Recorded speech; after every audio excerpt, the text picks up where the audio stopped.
यदि आप अक्सर छोटी छोटी बातों पर गुस्सा हो जाते हैं, ऐसा महसूस करते हैं कि आप लगातार तनाव में हैं, या जब चीजें योजना के अनुसार नहीं होती तो भावनात्मक रूप से अभिभूत और गुस्सा हो जाते हैं, तो मनोविज्ञान के पास इसका एक स्पष्टीकरण है।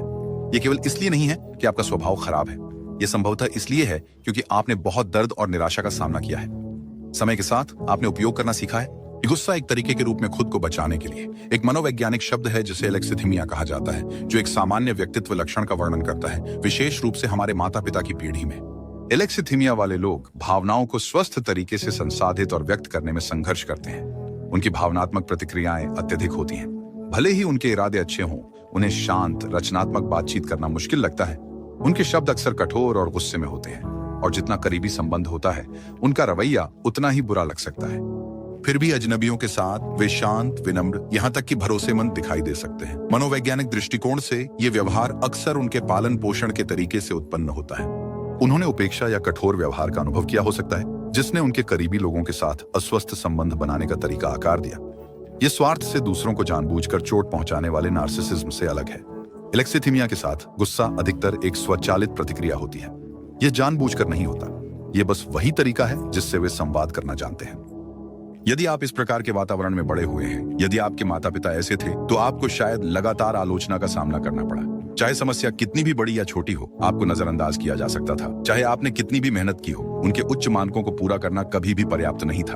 आपको शायद ही कभी प्रशंसा या पहचान मिली हो, केवल उदासीनता, निराशा या भावनात्मक उपेक्षा मिली हो। ये एक गहरी चोट छोड़ देता है। आप खुद को असहाय और निराश महसूस करते हैं। आप खुद से निराश महसूस करते हैं और खुद से प्यार करना बेहद कठिन हो जाता है। जैसे जैसे आप बड़े होते हैं, वे सभी अनसुलझे भावनाएं, गुस्सा, नाराजगी, उदासी आपके शरीर और मन में जमा होने लगती हैं। वे बस यूं ही नहीं चली जाती, वे एक भारी बोझ बन जाती हैं जो बनी रहती है, किसी चीज के उन्हें उकसाने और भावनात्मक विस्फोट का कारण बनने की प्रतीक्षा करती है। कभी कभी आपके आसपास के लोग इसे और भी कठिन बना देते हैं। उदाहरण के लिए, यदि आपके साथी का अवॉइडेंट अटैचमेंट स्टाइल है या उन्हें भावनाओं को समझने में कठिनाई होती है, तो वे आपकी जरूरतों का जवाब नहीं दे सकते। संघर्ष में वे आपको तब तक अनदेखा कर सकते हैं या नजरअंदाज कर सकते हैं जब तक कि आप गुस्सा नहीं हो जाते। समय के साथ आप अनजाने में गुस्से का उपयोग एक उपकरण के रूप में करना सीख सकते हैं ताकि उनसे प्रतिक्रिया मिल सके। अपनी भावनाओं को नियंत्रित करने के लिए आपको अंदर की ओर मुड़ना होगा और गहराई में जाना होगा। गहराई में आप एक बच्चे के रूप में हैं जो अभी भी उस सारे दर्द, डर और अधूरी जरूरतों को लेकर चलता है। यहाँ से आप ठीक होना शुरू करते हैं।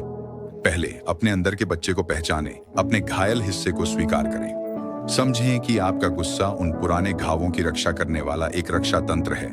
दूसरा, दर्द को शांत करें। अपनी सुरक्षा, आत्ममूल्य और पहचान को फिर से बनाने पर काम करें।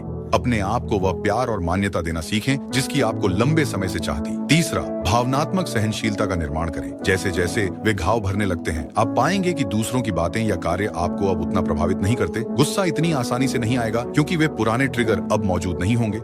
याद रखें, गुस्सा असली समस्या नहीं है, यह गहरे दर्द का लक्षण है। दर्द को ठीक करें और गुस्सा स्वाभाविक रूप से कम हो जाएगा।